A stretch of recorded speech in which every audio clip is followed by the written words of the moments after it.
Hello everyone, astro with M Singh में ma'am Singh आप सभी का बहुत बहुत स्वागत करती हूँ। हमेशा की तरह मैं आ गई हूँ आपके पर्सन की एनर्जीज़ लेकर। देखते हैं कलेक्टिव लेवल पे आपके पर्सन की एनर्जीज़ क्या हैं और उनका इमीडिएट एक्शन आपकी तरफ क्या हो सकता है। तो शुरू करते हैं गाइज आज की रीडिंग लेके प्रभु का नाम। हर हर महादेव, जय हो शिव शक्ति, जय हो राधे कृष्णा, जय हो मेरे भाई। सबसे पहले अपने पर्सन के बारे में सोचिए, उनका नाम ले लीजिए एटलीस्ट 3 टाइम्स ताकि ज़्यादा से ज़्यादा एनर्जीज आप तक पहुंच सकें इस कलेक्टिव रीडिंग के माध्यम से।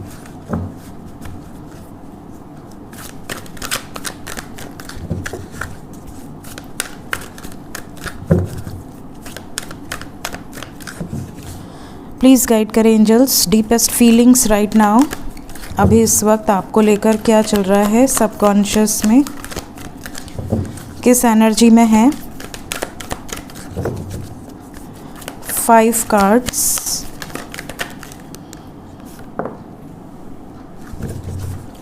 बोलो 5 ऑफ स्प्रिंग का कार्ड दिया है एंजल्स ने।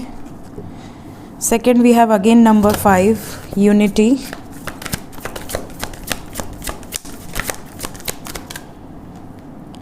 Then we have the sun.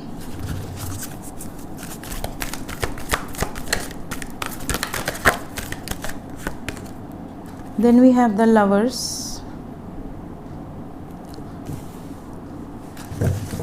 One more card. Then we have 9 of summer.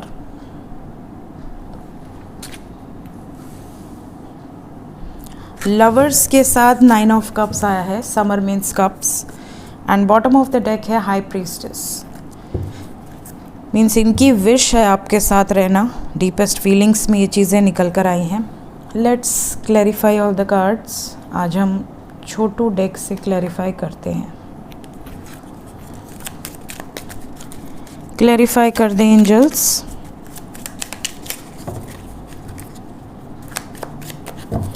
Five of spring को क्लैरिफाई किया है किंग ऑफ पेंटिकल्स ने। यूनिटी को क्लैरिफाई किया है डेविल ने। द सन को क्लैरिफाई किया है पेज ऑफ सोर्ड्स। लवर्स को क्लैरिफाई किया है the star. And bottom of the deck 9 of summer को क्लैरिफाई किया है 4 ऑफ पेंटिकल्स। ओवरऑल एनर्जी है हमारे पास 9 ऑफ सोर्ड्स। ठीक है, तो ले लिए हमने क्लैरिफिकेशंस। शुरू करते हैं। सबसे पहले अगर मैं बताऊं डीपेस्ट फीलिंग्स में, तो आप जो एनर्जी आई है that is 5 of spring, clarify किया है किंग ऑफ पेंटिकल्स ने। तो डेफिनेटली इस रिश्ते में आपके पर्सन को ऐसा लगता है कि बहुत ज़्यादा अपोजिशंस हैं। 1-2 प्रॉब्लम्स नहीं हैं, बहुत सारी प्रॉब्लम्स हैं और एक एक करके इन सब प्रॉब्लम से आपके पर्सन निपट रहे हैं। कई बार इन्हें ऐसा लगता है जैसे कि जब आप दोनों शुरुआती स्टेज में थे, बबल फेज़ एक तरीके से, तब आप दोनों को नहीं पता था कि आगे चल के इतना ज़्यादा अपोजिशन फेस करना पड़ेगा, इतनी ज़्यादा मुश्किल आएगी। कुछ थोड़ा बहुत अंदाज़ा था बट इतना नहीं था। आपको लगता था या उनको लगता था कि चीज़ें ठीक हो जाएंगी, बैलेंस हो जाएंगी, थोड़ी बहुत खिटपिट होगी, बट इन्हें अब ऐसा लग रहा है जैसे कि बहुत ज़्यादा अपोजिशंस हैं, कास्ट को लेकर या कल्चर को लेकर या ट्रेडिशंस को लेकर, या अपने हिसाब से ये रिश्ता करना चाह रहे थे आपके पेरेंट्स या उनके पेरेंट्स। जो उनकी डिज़ायर थी कि हाँ बचपन से ही उन्होंने सोचा होगा कि हाँ बड़े होंगे हमारे बच्चे तो हम ऐसा रिश्ता देखेंगे, ऐसा लड़का या ऐसी लड़की अपने बच्चे के लिए। तो उनके कुछ सपने थे जो अधूरे रह गए। तो यहाँ पर बहुत ज़्यादा अपोजिशंस इनको फेस करनी पड़ रही है। अगर पिताजी मान जाते हैं तो माँ नहीं मानती, माँ मान जाती है तो पिताजी नहीं मानते, या घर के और बड़े जो हैं उनकी तरफ से कहीं ना कहीं सोसाइटी फैक्टर या फैमिली फैक्टर ज़्यादा नज़र आ रहा है। Because second card we have hierophant. बहुत ज़्यादा ट्रेडिशनल वैल्यूज़ को प्रायोरिटाइज़ किया जा रहा है, कुंडली नहीं मिल रही, या ये है या वो है। ठीक है, तो ये सारी चीज़ें बहुत ज़्यादा प्रॉब्लम कर रही हैं। तो कई बार इन्हें ऐसा लगता है कि जैसे हमारे रिश्ते के सब अगेंस्ट है। कोई भी ऐसा नहीं है जो ये कहे कि हाँ ठीक है जो होगा देखा जाएगा, तुम अपनी मर्ज़ी से आगे बढ़ना चाहते हो तो हमारी ब्लेसिंग्स तुम्हारे साथ हैं, ऐसा कोई बोल ही नहीं रहा। तो इन्हें कहीं ना कहीं ऐसा लग रहा है कि मैं कमिटमेंट तो दे दूं, बट क्या मैं इस कमिटमेंट को निभा पाऊंगी या निभा पाऊंगा। ऐसा तो नहीं है कि मैं सबके अगेंस्ट जाकर डिसीजन लूं और बाद में मुझे ही धोखा मिल जाए, मेरे साथ ही गेम हो जाए और मुझे ऐसा लगे कि यार सब लोग हंसे मेरे ऊपर कि और जा अपने मर्ज़ी से कर ले शादी, हमने तो पहले ही वार्न किया था कि हमारी मर्ज़ी से कर। तो कहीं ना कहीं ये बहुत फूंक फूंक के कदम रख रहे हैं, कहीं ना कहीं ये बहुत सोच समझ के स्टेप लेने की सोच रहे हैं।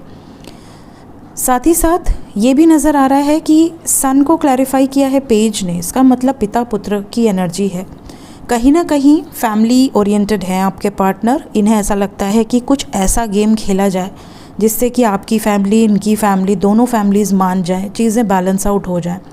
थोड़ा समय लगे तो लगे, बट पेशेंस रखा जाए और कन्विंस करने की कोशिश किया जाए ताकि अपनी फैमिली भी सपोर्ट करे इस रिलेशनशिप में। क्योंकि ये जितना भी नेगेटिव सोच लें आपको लेकर, कई बार इनके माइंड में आता है कि यार पहले ही ठीक था, सिंगल थे, अभी रिलेशनशिप में आ गए, अभी इतनी प्रॉब्लम्स झेलनी पड़ रही हैं, इतनी प्रॉब्लम्स की तो आदत ही नहीं है। कई बार इन्होंने ये भी सोचा है कि आपसे दूर हट जाना चाहिए, इस रिश्ते से ब्रेकअप कर लेना चाहिए। ब्रेकअप भी किया होगा, ब्लॉक भी किया होगा, नो कॉन्टैक्ट में भी डाला होगा, बट स्टिल इनको ऐसा लगता है कि नहीं, मैं तो इसके बिना रह ही नहीं सकती या रह ही नहीं सकता। बिकॉज लवर्स को क्लैरिफाई किया है द स्टार ने। चाहे कितनी भी प्रॉब्लम्स आ जाएं, कितनी भी सिचुएशन ख़राब हो जाए, आपके पार्टनर होपफुल रहते हैं कि सिचुएशन आज नहीं तो कल ठीक होनी है, हो जाएगी। इस रिलेशनशिप में अलग नहीं होंगे, हम एक हो जाएंगे। 9 ऑफ समर को क्लैरिफाई किया है 4 ऑफ पेंटिकल्स ने। यहाँ पर डेफिनेटली ये पॉजिटिव हैं आपको लेकर, इस कनेक्शन को लेकर। इन्हें ऐसा लगता है कि मेरी जो भी डिज़ायर्स है, मेरी जो भी विशेज़ हैं आपके साथ यूनियन में आने की, वो डेफिनेटली पूरी होगी। और मैं कितना प्रेम करती हूँ या करता हूँ, ये चीज़ें मेरी फैमिली को जब पता चलेगी या मेरे अपनों को पता चलेगी, अगर ये ऑलरेडी भी किसी थर्ड पार्टी में हैं, तो जब उनको रियलाइज़ होगा तो वो मुझे रिलीज़ कर देंगे। कहीं ना कहीं इन्हें ये एक्सपेक्टेशंस है अपने लोगों से। इन्हें ऐसा लगता है कि सब्र रखना है, पेशेंस रखना है और थोड़ा सा मैनिपुलेटिव प्ले करना है। मैनिपुलेटिव प्ले करने से क्या होगा कि चीज़ें, जो कहते हैं ना कि सांप भी मर गया लाठी भी नहीं टूटी, वो वाला गेम आपके पार्टनर बहुत ज़्यादा खेलना चाह रहे हैं कि शादी भी हो जाए और किसी को तकलीफ़ भी ना हो। तो इस तरह की एनर्जी है। बिकॉज ऑपोजिशंस बहुत ज़्यादा हैं, फैमिली को ये छोड़ना नहीं चाहते, ये भी नहीं चाहते कि कल को इनके साथ कुछ गलत हो तो इनका कोई बैकअप ना रहे। इनको ऐसा भी एक है कि भाई हमारा भी बैकअप रहे, आपका भी बैकअप रहे, कोई ये ना कहे कि अब हम अनाथ हो गए, हमारा तो कोई है ही नहीं। ठीक है।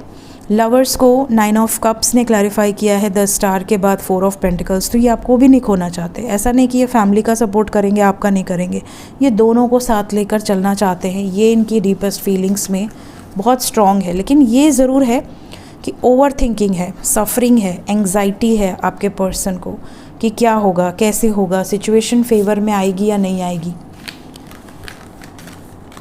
तो इस टाइम पीरियड में डीप थिंकिंग वाली वाइब्स है। लेट्स चेक इमीडिएट एक्शन क्या हो सकता है आपकी तरफ। आपके पर्सन का इमीडिएट एक्शन,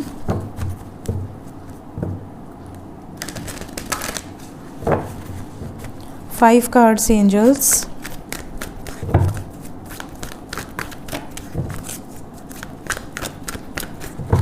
इमीडिएट एक्शन क्या हो सकता है। जैसा कि मैंने कहा, ये दोनों सिचुएशन के बारे में सोच रहे हैं, तो ये बैलेंस क्रिएट करेंगे। थोड़ा समय लग सकता है बट बैलेंस क्रिएट होगा। जजमेंट की एनर्जी है विद हार्ट चक्रा।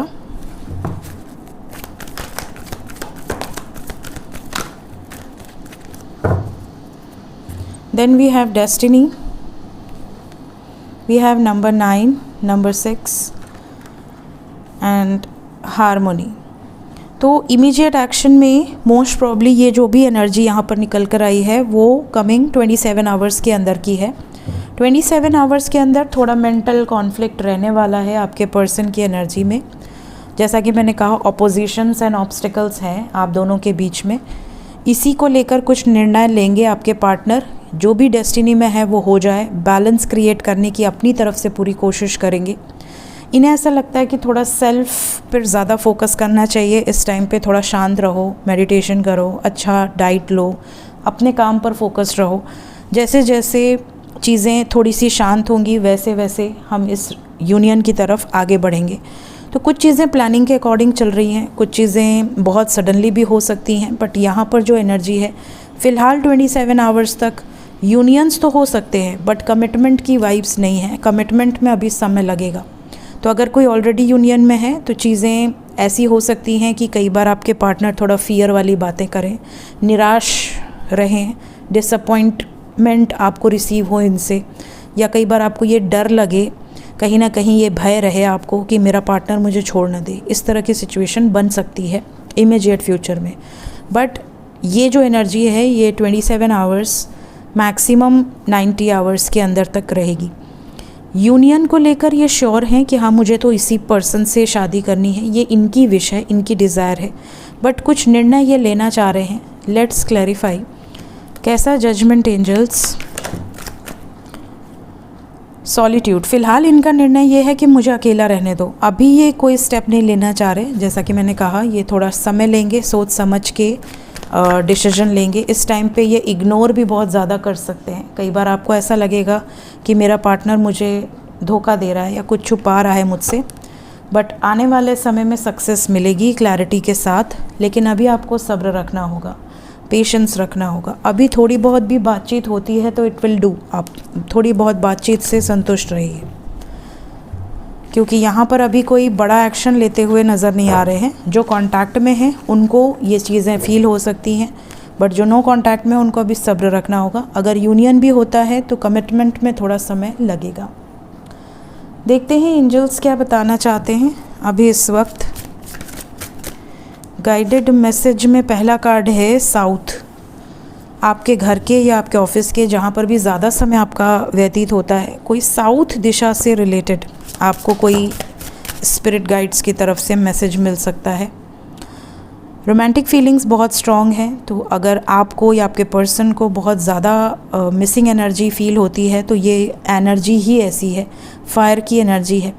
और जैसे ही हम मंगल के साल में इंटर किए हैं, Mangal is passion, Mangal is romance, Mars and Venus क्या कहा ही जाता है कि ये लव कपल है। तो डेफिनेटली मार्स एंड वीनस की एनर्जी यहाँ पर फायर एनर्जी मार्स को रिप्रेजेंट कर रही है। बहुत ज़्यादा पैशन, बहुत ज़्यादा रोमांटिक एनर्जीज़ होंगी।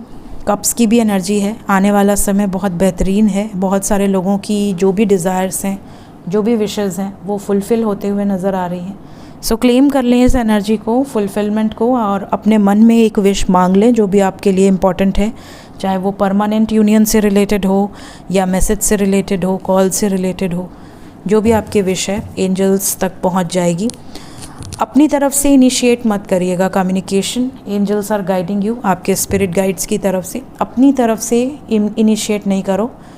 अगर आपने बंद किया है तो ही आप करो, अदरवाइज़ अगर उन्होंने बातचीत बंद की है तो उनको ही इनिशिएट करने दो।